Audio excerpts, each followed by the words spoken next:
Good morning, Titans. Today is Wednesday, September 10th, and you're watching OlyTV.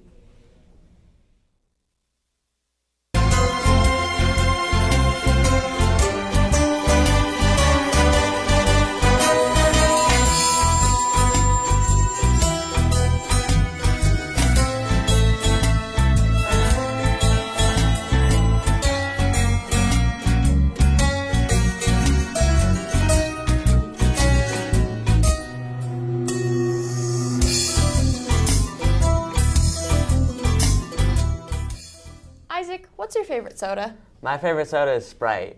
Well, you might be able to get it in the Snack Shack. The Snack Shack is now open during lunch by the main gym. They are now offering 32-ounce sodas, Coke, Diet Coke, Powerade, Dr. Pepper, Diet Dr. Pepper for $2 cash only. If you did not pick up your yearbook in May, please stop by the bookstore and pick it up. You do not need ID, and it does not matter if you owe fees. They will only be kept in the bookstore for a couple more weeks, so stop by and grab it.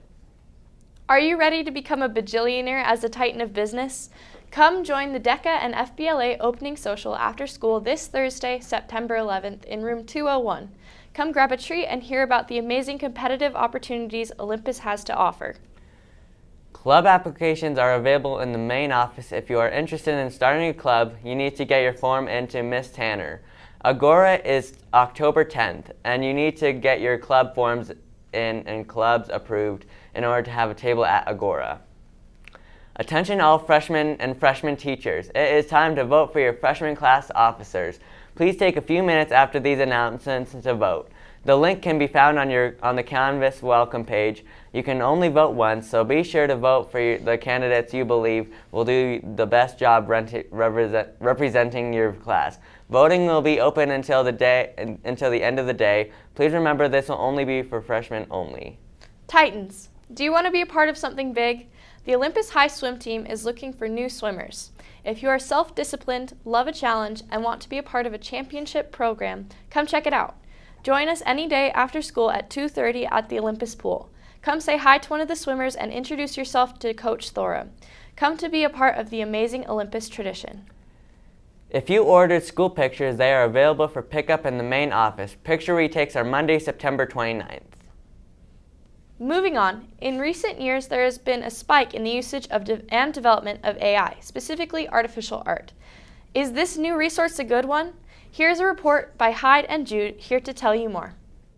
AI art. It's everywhere. It seems like you can't open a single social media platform online without being greeted by, "You're out of normal toilet paper. Which are you using?" Sandpaper. Or other brain-dead content of the sort. It feels like everyone is anti-AI until it's some random toast ASMR video. But I mean, if we're playing devil's advocate, you could argue that AI art makes art more accessible and easy. After all, what about those who can't draw? Isn't this an amazing resource?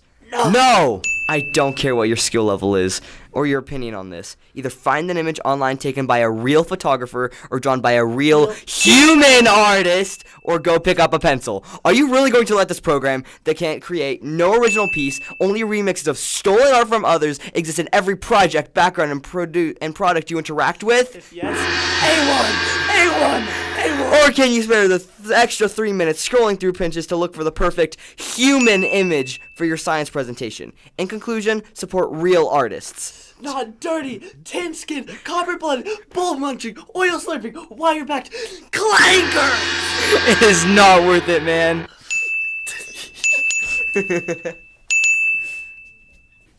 Are we tough? We did it? We are.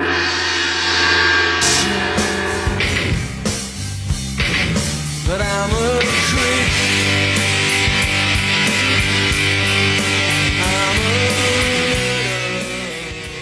That's so interesting. What do you think of AI art? Now here's James with sports. Thanks, Eva. To start, a college football week recap.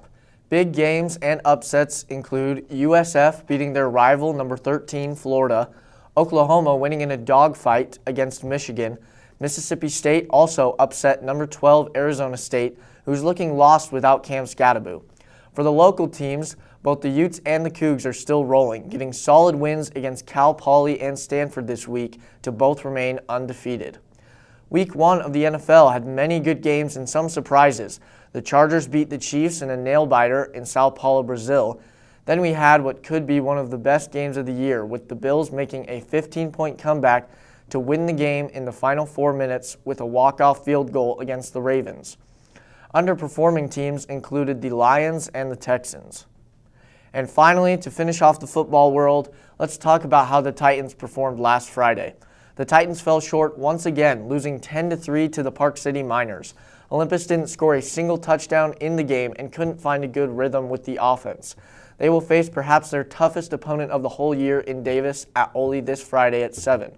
So be there, as a win could help salvage the season.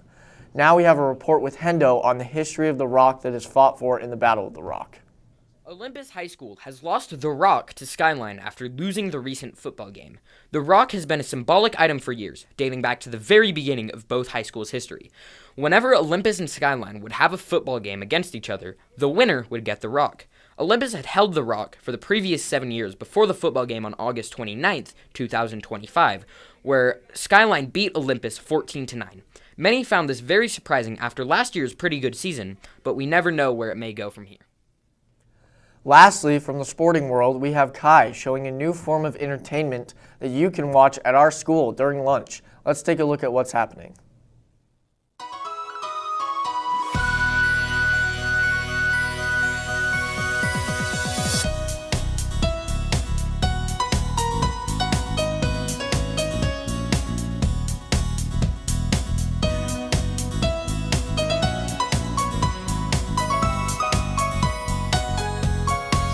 The MLB, or Minority League Baseball, as I refer to them, are a bunch of friends of mine that get together during lunch to play baseball.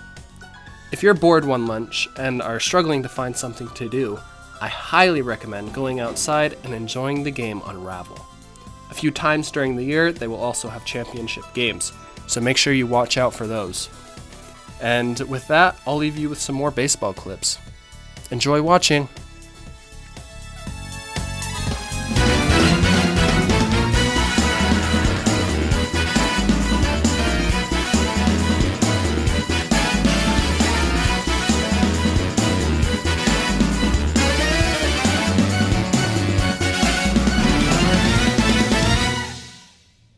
Moving on to the gaming world, the much-anticipated sequel to Hollow Knight finally came out. Hollow Knight Silk Song has been one of the largest game drops of all time, with it crashing the Steam's, PlayStation's, Microsoft's, and Nintendo's servers, leaving many gamers not being able to play or purchase the game for 3 hours after its drop. Within 3 days after its drop, it had 5 million players across all platforms, and it doesn't seem to be slowing down, with it staying around 500,000 concurrent players on Steam for the past week. The game has been so well received by gamers that even the pirates have been telling each other to buy the game instead of pirating it. Game Pass players are doing the same. With it being free on Game Pass, many are still purchasing it. You would expect the largest game of 2025 to be made by AAA studios, but no, it was made by a group of 10 people and they dropped it with a price tag of $20. This game has been an absolute hit, and gamers around the world are happy with Team Cherry's performance. On a different stage, the automotive world has been ruffled by the recent release of the Corvette ZR1, which beat the record for rear-wheel drive American production vehicles at the Nürburgring, the world's test track for deciding automotive history. Following in the trend of electrification, Chevrolet is set to take the twin-turbo V8 in the ZR1, producing 1,064 horsepower, and combine it with 2 electric motors to produce the Corvette ZR1X, a 1,250 horsepower all-wheel drive beast, which many in the automotive industry are considering to be the first American supercar. Along with that, in the racing world, last Sunday Formula One held its 16th race of the season at Monza, the Temple of Speed. This is the first time that the 5-time champion of Monza, Lewis Hamilton, raced under the Ferrari colors. The Ferrari fans were overly hyped, hoping that they would have a chance at a Ferrari podium or maybe even a Ferrari win. Sadly, their hopes were crushed as first place was taken by Max Verstappen, a Red Bull driver, and second and third were McLarens. The Ferraris finished 4th and 6th, with Charles Leclerc finishing ahead of Hamilton. That's all from me. Back to you at the desk. Thanks, James. Now on to Ethan with the weather. We are finally seeing some cooler temperatures. Today, the high will only be 81 and the low will be 60. Once the sun